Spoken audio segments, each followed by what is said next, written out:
At dinner, my sister called me a loser, then demanded I buy her a new house and a car. When I said no, my parents called me selfish, tried to ruin my job and credit, broke into my apartment, until I documented everything and watched a judge finally end their scheme. Hey, Reddit! My family treated me like a walking wallet for my sister, and I kept the peace way too long. Then one night they pushed way past the line. Before everything completely blew up, and trust me, it did, let me take you back to where this whole mess started. I was 26 when my family finally put my value in writing. Not a feeling, not a suspicion. A number. Printed, folded, and slid across the dinner table like it was normal. The cracks had always been there. Gerald looking through me, Diane smiling through tension instead of stopping it, Nora taking every favor like it was owed. I just never stared too long, because I knew what I'd see if I did. It was Mom's birthday. Low-key by her standards. Home-cooked dinner, grocery store cake, everyone packed around the table. Me, Gerald, Nora, Diane, Grandpa Walt and Gerald's side of the family. Phil, Judy, Loretta, and Greg, who laughed like showing up was a favor. I worked as a county property appraiser, 4 years in. Steady, quiet work. I had my own place, my own car, paid off years ago. I'd been handling my life since I was 19. Nora wasn't. 23, part-time stylist, inconsistent money. And the part nobody said out loud, I'd been covering half her rent for over a year. Gerald and Diane knew it. They just never acknowledged it. Dinner started normal. Chicken, small talk, forced warmth. Walt sat at the end like always. Quiet, watchful. Gerald ran the table. Nora sat beside him, glowing. About halfway through the meal, Nora slid a small wrapped box across the table toward me with this grin on her face. Got you something, Jay. Not my birthday. Wasn't expecting anything. But everyone was watching, so I unwrapped it. It was a novelty mug. White ceramic, big black letters across the front. World's Best ATM. The table laughed. Aunt Judy covered her mouth. Phil chuckled. Even my mom cracked a smile. The kind that says I know this landed wrong, but laughing is easier than saying something about it. Greg laughed the longest. Not a polite laugh. The kind that keeps going a beat past where it should stop. The kind that tells you the person isn't embarrassed about finding it funny. He was enjoying it. I looked at the mug for about 3 seconds, set it down without touching it again. Hilarious, I said. Flat. Dead. Nobody noticed the shift. Or if they did, nobody said anything about it. That's how it always worked. Don't make waves, don't cause a scene, pretend everything's fine. 10 minutes later, Nora dropped the real bomb. Casual, conversational. Said she was thinking about getting a new car. Something reliable. Maybe a little nicer than what she had now. Gerald nodded before she finished the sentence. You deserve it, Nora. You work hard. She works about 12 hours a week, but the car wasn't even the main event. Gerald leaned back, reached into his jacket pocket, like he'd been carrying the paper around all night waiting for the right moment, and slid a folded document across the table directly toward me. I picked it up and read it. It was neat, organized. Monthly dollar amounts stretching forward 12 months. A timeline. A breakdown of contributions, and I was the only name on the list. At the bottom, a signature line with my name pre-typed next to it. A family contribution plan. The numbers weren't small. I was supposed to help Nora with a house down payment. Not just contribute, co-sign. Put my actual name on a mortgage, and at the very bottom, in smaller text clearly meant to slip past without being noticed, a line about adding Nora as an authorized user on my credit card to build her credit history. I set the paper down, looked up at Gerald. Nora already toured 3 houses last week, he said, his tone conversational, like this was all settled weeks ago. She told the realtor you'd help make it happen. I turned to Nora. She wasn't looking at me. She was looking at her plate. Not embarrassed, not guilty, just waiting. The way you wait for someone to sign something that was already decided. That's when Grandpa Walt cleared his throat. He hadn't said a word all evening, hadn't needed to. But he spoke up now, and the entire table went still. Not because he was loud, because he never did this. I've been sitting here for 20 minutes, Walt said, and this is the craziest thing I've ever heard. Gerald shifted in his seat. Dad, this is a family matter. I know it's a family matter. That's why I'm the one saying it. Walt looked around the table slowly, deliberately. Then he fixed his eyes on Gerald. Jay pays half Nora's rent. Has been for over a year. You know that. Diane knows that. And you've been happy letting everyone else believe it was you. Dead silence. That's not a contribution plan, Walt said. That's a shakedown. Aunt Judy opened her mouth, probably to mediate, to smooth everything over, to do the thing she always did when the air got uncomfortable. Walt held up one hand without looking at her. She closed her mouth. Gerald recovered fast. Turned to me with that expression, the one that had been making me feel small since I was a kid. This is exactly your problem, Jay. You've always been cold. This is why people don't warm to you. Nora looked up from her plate for the first time all night. You act like you're a provider, but you don't even provide joy. I looked at the mug sitting next to my plate. World's best ATM. Then I looked at Gerald, then Nora, then back at Gerald. No, I said. One word. But I said it with everything I had behind it. No car, no house, no cosign, no credit card access, nothing. And the rent stops too. Tonight, Gerald's face went dark. The disciplinarian mask, the one that had worked on me every single time since I was a kid. Jay, this is about family. This is about... Then act like it, I said. His jaw tightened. Something shifted behind his eyes. The look of a man reaching for the last card in his hand. You do this, and you're done. No holidays, no family events. You're out. And don't come crawling back later expecting us to pretend this didn't happen. Nobody at the table moved. Nobody said a word. Not Judy, not Phil, not Loretta. The threat hung there in the open, and nobody pushed back on it, which told me everything I needed to know about where they all stood. This is extortion with table manners, I said. The room didn't move, didn't breathe. I stood up, grabbed my jacket, didn't raise my voice, didn't slam anything, didn't wait for anyone to respond. I just walked out the front door while they were still sitting there, forks frozen midair, staring at the space where I'd been. Sat in my car for 2 minutes, hands on the wheel. Then I drove home. The calls started before I got to my apartment. Nora called 17 times that first week. I didn't block her right away. Part of me still thought she might say something real. By the time I understood she wouldn't, the count was already its own message. One late-night message was all vulnerability. I'm scared, Jay. Then 30 seconds later, so just send the money and this all goes away. There it was. The rest of the family got in line behind her. Different voices, same loop. Calm down, be reasonable, don't embarrass us. I blocked every number as fast as they came in. Saved every message before I did. All of it went into a folder on my phone. The online stuff started day 3. Nora posted something deliberately vague. No names, just the kind of line that makes everyone reading it already know who it's about. Finding out who your real family is. Some people only show up when it's easy. The comments filled up fast. Judy first, then other relatives. Then their friends who didn't know a single fact but had an opinion anyway. Within a day, the narrative was locked in. Jay blew up the family over nothing. I screenshotted everything. Every post, every comment, every thread, screenshot, timestamp, filed. The one that actually cut, and I'll be honest, it did, was Loretta, my dad's mom. One voicemail, short, soft, and somehow worse than all the loud ones combined. You were always so difficult, Jay, even as a little boy. That's the kind of line that doesn't accuse you. It rewrites you, takes years of being squeezed, and reframes the whole thing as a personality trait. You're not responding to being exploited. You're just difficult. Always have been. And enough people repeat it enough times, and you start to wonder if they're right. The one person who called and actually said something useful was my Aunt Tanya, my mom's sister. She wasn't tangled up in the chaos the way the others were. She called on day 4, kept it quiet, didn't take sides out loud, but she said one thing that stuck. Jay, I know what it's like to be the one everyone points at. Just be careful and document everything. I'd spent my whole life thinking of Tanya as the quiet aunt who showed up at holidays and didn't make waves. Turns out she'd been through her own version of this years ago, something I only half remembered as a kid. She recognized what was happening before I'd even put words to it, and she was the only person in the entire family who warned me about it instead of pressuring me to back down. I thanked her, meant it completely. What none of them understood, not Greg, not Judy, not any of them, is that being the bigger person was exactly what I'd been doing my entire life. Every time I handed over rent money without being asked, every time I said yes to something I didn't agree with because saying no would have started a war, every time I swallowed the humiliation and kept moving because keeping the peace was what the family expected of me, I was done being the bigger person. It hadn't gotten me a single thing. 2 weeks in, the pressure shifted from words to actions, and that's when things got real. Wednesday morning, I was at my desk at the county office halfway through an assessment report when my supervisor Carol called me into her office.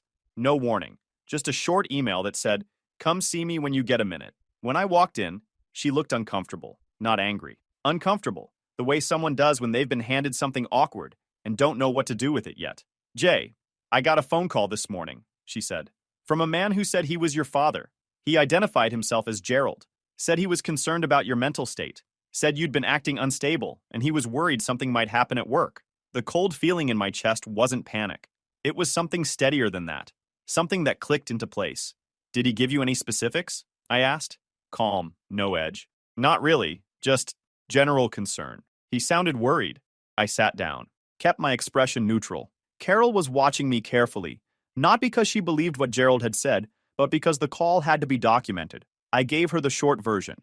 Family conflict. Financial demands I'd refused. My dad had a reason to want me discredited. I kept it factual. No emotion, no dramatics. Just the situation, laid out clean. Carol wrote it down. Said my performance file was spotless, and that as long as it stayed that way, there was nothing to worry about. I thanked her and walked back to my desk.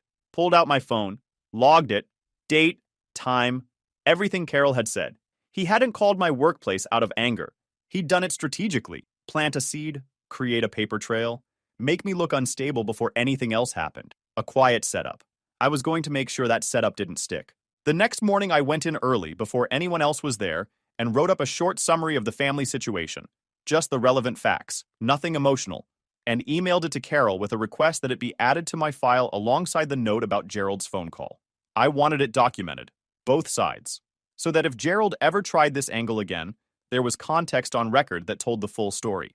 The notary ambush came about 5 days after that. I got home from work to find a note taped to my front door. Handwritten, surprisingly neat, from Aunt Judy and someone named Don, a guy I'd never met who turned out to be a notary Judy knew from somewhere. The note said they wanted to stop by and talk things through, and that they had some paperwork that could help resolve this quickly. Paperwork, with a notary present. I knew exactly what that was. A loan agreement or some kind of family contract that would lock me into paying for Nora going forward. Something with a signature line and a notary stamp that would make it binding. They showed up 2 hours later. I watched through the peephole. Didn't open the door. Judy knocked 3 times. Waited. Knocked again. Said something about how she was just trying to help everyone move forward. Don stood next to her, holding a manila folder, looking bored out of his mind. 5 minutes. They waited 5 minutes, then left. I'd recorded the whole thing on my phone, held up near the peephole. Judy's voice was clear enough. Archived it. The fact that they showed up with a notary told me everything. They were trying to manufacture a binding obligation. A trap with a signature line and some garbage about helping everyone move forward. Gerald started showing up places around that time. Not following me, nothing that obvious or traceable. Just appearing. The gas station near my apartment. The grocery store I hit on weekends. The parking lot of the hardware store. Standing there scrolling his phone like he just happened to be in the neighborhood. Each time, we'd lock eyes for about 2 seconds. Neither of us said a word. Then, one of us would leave. I started changing everything. Different gas station, different grocery store, varied my route to work, kept my head up every time I walked into a new space. Then, Gerald pulled a move I didn't see coming. About a week after the surveillance started, my building manager called me into his office, said he'd received a written complaint. Someone had filed a formal noise and nuisance report against my unit, claimed I'd been causing disturbances, loud arguments, late-night activity, the whole list. The kind of generic complaint that doesn't require proof, just a signature and a mailing address. I asked who had filed it. He showed me the form. Gerald's handwriting, Gerald's signature. The complaint was fiction, every word of it. But it was on paper now, in the building's records, and that was the point. I took a photo of the complaint form, added it to the case. Then I sat down with my building manager and walked him through the situation. The dinner, the financial demands, the paperwork trap they tried to spring on me, the harassment since then. Kept it calm, kept it factual. He looked at the complaint form and shook his head. I'll note it in the file, he said. But I want your version documented alongside it. 2 complaints in 2 different places. Both fiction, both on record. Gerald was trying to put my life on paper without me. 3 weeks in, my mom called. Jay, please come over. Something's wrong. I don't want to bother you, but I don't know who else to call. My gut said no, but it was my mom. I went. The living room was full when I walked in. Gerald, Nora, Aunt Judy, Uncle Phil, Loretta. Even Greg, leaning against the kitchen doorway with his arms crossed like he was trying to look casual and failing at it. It wasn't an emergency. It was a setup. They had it choreographed. Judy kicked it off, laid out how the family was falling apart, how everyone just wanted things to go back to the way they were, how I was punishing people who love you. Phil nodded along every few sentences. Loretta, from her chair in the corner, said something soft and quiet. You were always so difficult, Jay. I looked around the room, counted every face, noted who was there and who wasn't. Grandpa Walt was not in the room. I pulled out my phone, opened the voice memo app, hit record. Set it face down on the arm of the couch, microphone pointing outward. Go ahead, I said. Keep going. They kept going. For about 20 minutes, they took turns explaining what I owed Nora, what I owed the family, what I owed my parents just for being raised. Judy got emotional. Real tears. The kind that come from genuinely believing your own performance. At one point, she turned to me with this sincere, almost warm expression and said, "You're good at fixing things, Jay. That's your role in this family." "That's the problem," I said. Quiet, flat. She blinked, kept going like I hadn't spoken. Nora sat through the whole thing with her arms crossed, staring at the carpet. I let them finish. Then I picked up my phone, recording still running, and said, "I appreciate the effort. Nothing changes. I'm leaving." Walked out. The drive home was quiet. 20 minutes of people I'd grown up with, listing reasons why I owed someone my money. Not one of them had asked a single question about how I was doing. They'd just come with their list and expected me to fold. Walt called me an hour later, furious, and not at me. "They told me you were coming over to hang out," he said, his voice tight in the way it gets when he's angrier than he's letting show. "They lied to get me out of the house so they could set you up." "Yeah," I said. "They did. That's manipulative. That's a straight-up ambush, Jay." "I know. But now I have it on tape." Walt went quiet for a second. Then, "Good. That gave me something valuable. Someone who'd seen the dinner. Someone they deliberately kept away from the ambush. And someone who was pissed enough to back me up." I installed cameras the next week. 3 small ones. One pointed at my front door from inside, one covering the hallway outside my apartment, and one tucked on a shelf catching the living room and kitchen. Nothing expensive. The kind you pick up at any electronics store. I told nobody about them. The break-in happened on a Thursday evening. I came home from work and the door was unlocked. Not forced, not damaged, just open. Sitting there like someone had used a key, walked in, done what they needed to do, and left. My laptop was gone. A small portable scanner I used for work. And the thing that hit hardest, the thing that made something tighten in my chest in a way none of the other stuff did, my great-grandfather's watch was missing from the dresser. A plain silver watch that had belonged to Walt's father. My great-grandfather? The one I only knew through stories. Walt had put it on my wrist when I was 15 and said, "Keep time for the men who couldn't." Not expensive, just the last physical thing I had left of him. Gone. But he hadn't taken everything. On the kitchen counter, right in the middle where I'd see it the second I walked in, was the mug. The white ceramic one. World's best ATM. I hadn't displayed it. I'd left it in a drawer after the dinner. Shoved it in the back where I didn't have to look at it. He'd gone looking for it. Found it. Set it out. That wasn't theft. That was a statement. I checked the camera footage before I did anything else. The video was grainy but workable. Hands working the lock with a key. A figure moving through the apartment, loading items into a bag. The face stayed angled away. Whoever did it knew about cameras, or was just being careful. But the build was right. The jacket was right. The way he moved through the space, confident, unhurried, like he knew the layout, that was right too. I called the police, filed a report, gave the officer the footage and the full timeline of everything that had happened since the dinner. He took it all, wrote it down, and said someone would be in touch. That night I sat on my couch with the door locked, new lock installed that same evening, and went through the evidence folder on my phone one more time. Every screenshot, every voicemail, every recording. And then I started thinking about the bank stuff. Gerald had been building paper trails everywhere. The workplace call, the building complaint, the notary visit. All of it designed to create records that painted a certain picture. That pattern made me wonder, what other records existed that I didn't know about? I pulled up every account I could think of. The joint account with Nora, the family savings account I'd been putting money into since I was 16, a handful of others with my name on them from years back that I'd never bothered to check. Every statement showed the same thing. Money moving in directions I'd never authorized. Most of those accounts had been opened when I was a minor, with Gerald listed alongside me. One of those family convenience choices that turns into a weapon later. I'd never cleaned it up because I'd never imagined I needed protection from him. The joint account had about $2,400 in it, all from me. I transferred every cent to my personal account the next morning.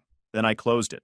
I was building a file, piece by piece, and every single piece was starting to connect. The police took their time, 10 days before a detective called back. When she did, we sat down for 2 hours and went through the footage. She had enough to move forward. A week after that meeting, the detective called again. They'd tracked my laptop through a pawn shop intake log and a serial number. The pawn paperwork gave them enough to bring him in without it being just family drama anymore. Gerald didn't just pawn what he could, he kept the key on him. When they questioned him, they took it, bagged it, logged it, and eventually, They handed it back to me like it was just another piece of property. Some of the stolen stuff surfaced fast. Pawn shop paperwork is boring until it saves you. My laptop and the scanner showed up first. The watch took longer, but it came back too, not because anyone had a conscience, but because paper trails don't care about excuses. I needed to move. My apartment didn't feel safe anymore. Not after the break-in, not after the cameras, not after Gerald showing up everywhere I went. So I applied for a one-bedroom near the county office. Standard stuff. Income verification, employment check, credit pull. They called me back 2 days later. Denied. The woman on the phone said there was a flag on my credit report. Something recent. Didn't match the rest of my history. Told me to pull my own report and look into it. I did. That night. There it was. A title loan. Opened 6 months ago. Attached to my vehicle. $4,800. My name, my social security number, my signature, none of which I had provided. The title had been at Diane's house for years. Safe, in the family file cabinet. I'd never thought to take it back because I'd never thought I needed to protect myself from my own father. Gerald had opened this before the dinner. Before any of this blew up, it had been sitting on my report for months, quietly doing damage I didn't know about. And it wasn't just open, it was behind, late enough to throw a shadow across everything I tried to do next. I wanted to put my fist through the table. Sat there for about 10 seconds with my jaw clenched. Then I started logging. Date, amount, account details, everything. I didn't punch anything. I documented everything. That was the night it stopped being a family argument in my head. This was fraud. This was identity theft. This was criminal, and it was provable. And I was going to make sure someone with the authority to care about it knew exactly what had happened. I found a lawyer, a guy named Alan. Solid reputation, handled civil cases, didn't waste your time. I sat in his office a few days later and laid everything out. Every document, every recording, every bank record, the credit report with the fraudulent title loan right there in black and white. Every screenshot. Alan went through it all without interrupting. Asked a few sharp questions at the end. He laid out the strategy. 2 tracks running simultaneously. First track, criminal complaints, fraud, identity theft. The title loan was the clearest piece. $4,800 extracted using my identity, my forged signature, and my social security number. Alan got copies of the original loan paperwork directly from the lender. The signature was close, good enough to fool a clerk on a busy afternoon, but it wasn't mine. And the social security number had been pulled from old documents Gerald had kept from my childhood. That was a crime. Second track, civil lawsuit. Everything Gerald had taken from me, documented and priced. The forged title loan, the joint account drain, the family savings account, one I'd been contributing to since I was 16, which I'd discovered he'd been pulling from for years. When I finally checked the balance, it was down to $6,200. I withdrew it all, closed the account. The total damage across every account and every form of financial manipulation added up to more than $13,000. Alan also recommended cease and desist letters immediately, one to Gerald, one to Judy, formal, on letterhead. The kind of document that tells people the rules have changed. I paid Alan's retainer that same week, $3,500. It hurt. That was money I'd been building carefully for months. I picked up freelance appraisal work on weekends to cover the gap. Inspections for private sales, the kind of jobs that paid decent, but took up hours I didn't have. I didn't complain about it. Not once. This was what it cost to fight back properly. I was willing to pay every cent of it. The cease and desist letters went out within a week, and instead of backing off, Gerald's side doubled down. He had a lawyer, too. That fact alone told me he'd been preparing for this longer than I thought. You don't retain legal representation the moment someone says no at a dinner table. This had been anticipated. His lawyer sent a response letter claiming implied consent. The argument was that because I'd been supporting Nora financially for over a year, I had established a pattern that she was legally entitled to continue relying on. It was a stretch, Alan said as much plainly, but it was enough to buy time. The stalling got worse after that. Missing documents, requests for continuances, confusion about dates. Every time Alan pushed, Gerald's lawyer found a way to buy another week. It was a grind. Slow, frustrating, expensive. Alan warned me early and clearly. One moment of lost composure. In court, on record, anywhere official. And they would use it to paint me as unstable and emotional. That was the play Gerald's lawyer was banking on. Get me to react, then point to it and say, look, this is who he really is. I didn't give them that. When I was on record, I referred to Gerald as Sir, not out of respect, out of distance. It was a signal, deliberate, cold, and unmistakable. This wasn't a father-son argument anymore. It was a legal matter. and I was going to treat it exactly like one. Say it again, slower, I told Gerald during one recorded phone call he'd initiated, one where he'd started demanding I stop this whole circus and come back to the family. I want the recording clean. He hung up without another word. The recording was crystal clear. The hearing was on a gray Tuesday in late autumn. I wore a plain dark suit, no tie, sat next to Alan on one side of the room. Gerald was on the other side with his lawyer. Nora was off to the side in the gallery. She looked smaller than I remembered, quieter. I didn't look at her for long. Then Grandpa Walt took the stand. 74 years old, button-up shirt, his good jacket, sitting up straight like he'd been waiting for this. When the judge asked him to describe his relationship to the parties, he said it plainly. I'm Diane's father, and I'm Jay's grandfather. He was asked to describe what he witnessed at the birthday dinner, and he did. Slow, thorough, every detail, the gag gift, the contribution plan, the way Gerald had presented the whole thing like it was already decided, the way Nora had mentioned a realtor before Gerald even brought up the house. Then the judge asked about the financial support, whether Walt had direct knowledge that Jay had been paying Nora's rent. I found out that night, Walt said. Gerald had let everyone in the family believe he was the one covering it. He wasn't. Jay was. Had been for over a year. He paused, looked across the room at Gerald. I should have asked sooner. That one's on me. Gerald's lawyer tried to cross-examine, asked whether Walt was just going on what Jay had told him, or whether he had independent knowledge. Walt looked at her with an expression that could have frozen the room. Ma'am, Jay printed the statements and handed them to me the week after that dinner. His name is on every single deposit. Gerald's name isn't on one. Silence.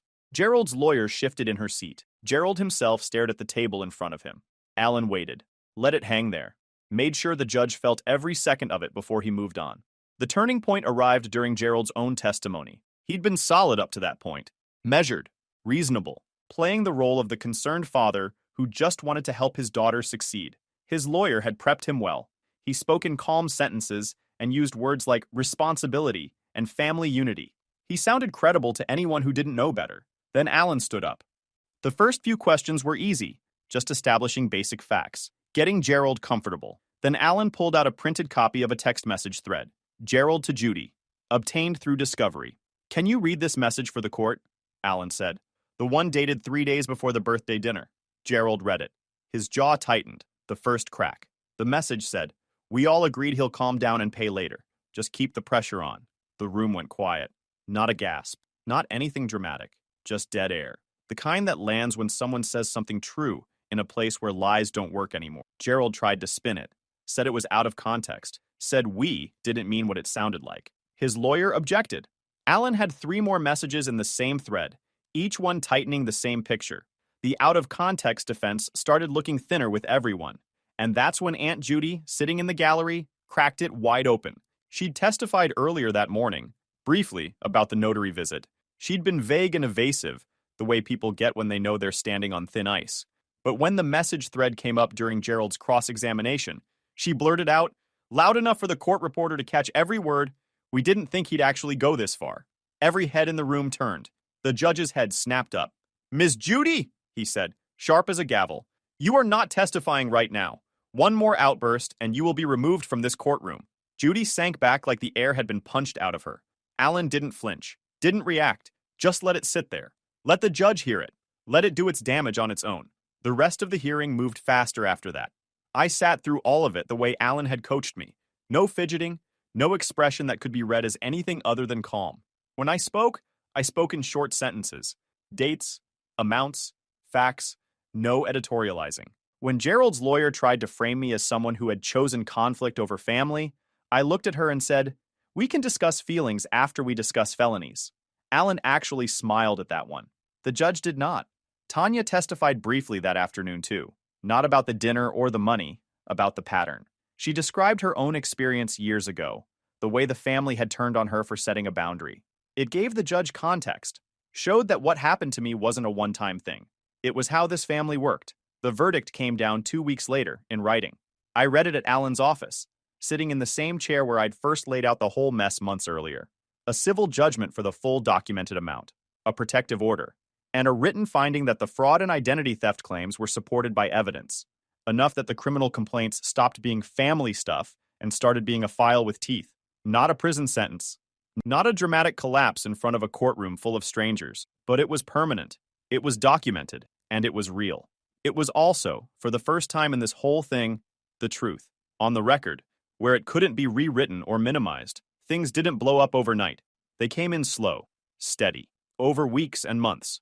But every single one landed. Gerald's landscaping business, the small lawn care company he'd built over 15 years, quietly folded about 6 weeks after the verdict. Word of mouth in a small town. A handful of clients saw the court records and stopped calling. Gerald lost the thing he valued most, the appearance of being a man who had his life under control. Aunt Judy went quiet after the verdict. The kind of quiet that means the game is over and everyone knows it. Phil sent one text. "I hope this works out for everyone," which was about as much emotional investment as Phil had ever shown about anything. Greg disappeared. Loretta never acknowledged any of it happened. Nora was the one I paid closest attention to. She tried to reach me at first. I blocked everything. 2 months later, Tanya told me Nora had gotten her own lease. Salon work, plus a second shift at a dry cleaner. For the first time in her adult life, she was figuring it out. 23 years of being told you're the golden child doesn't make you strong. It makes you brittle. Tanya became something real after that.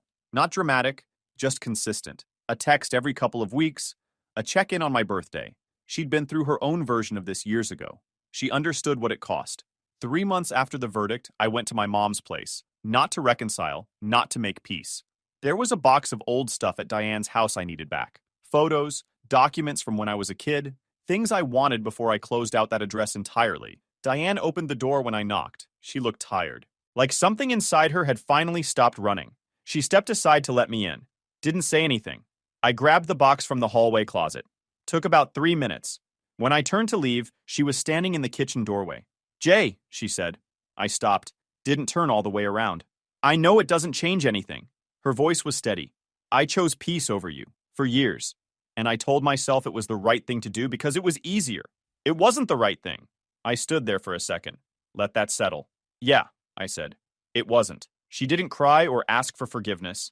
She didn't dress it up into something smaller. She just nodded once and stared at the floor. I left. About a week later, on a Saturday morning, I wrote 2 words on a plain sheet of paper and slid it into an envelope with the spare key the police had returned to me. I didn't take it to Gerald. I took it to Alan's office and left it with the receptionist, letting it move through official hands like everything else had.